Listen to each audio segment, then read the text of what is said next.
అదే RTV app వార్తల్ని క్షణాల్లో చదివే అవకాశం ఉంటుంది. ఒక న్యూస్ పేపర్, ఒక టెలివిజన్ ఛానల్ మీ చేతుల్లో ఎప్పుడూ ఉంటాయి. ముసుగులో చలామణి అవుతున్నా అవినీతి దందా కలిగినటువంటి వ్యక్తి శ్రీరంగనాథరాజు గురించి మాట్లాడాలి అంటే కనీసం నాకు గంట సమయం కావాలి మిత్రులారా. ఈ శ్రీరంగరాజు యొక్క శ్రీరంగ నీతులు చెప్పడం కాదు, తెరనికాల జీవిత చరిత్ర పూర్తిగా తెలిసినటువంటి వ్యక్తి ఈ శ్రీనివాస వర్మ అనే సంగతి చెప్తున్నా. శ్రీరంగరాజుకి చెప్తున్నా కాల ఆచంట సెంటర్ నుండి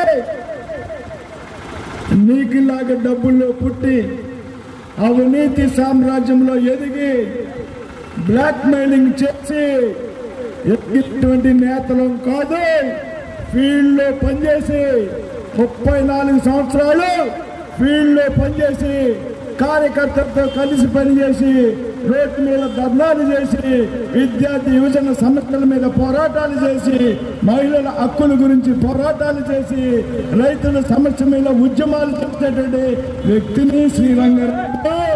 నీకు చెప్తున్నా నీ ఆటలక సాగవు.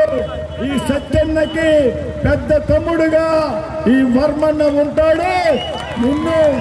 నిన్ను ఆచంట నుంచే కాదు, తాడేపల్లిగూడు నుంచి కాదు, జిల్లా సరిహద్దులు దాటించి నిన్ను తరిమి కొడతామనేటువంటి విషయాన్ని ఈ ఆచంట సెంటర్ చెప్తా ఉన్నాను మిత్రులారా.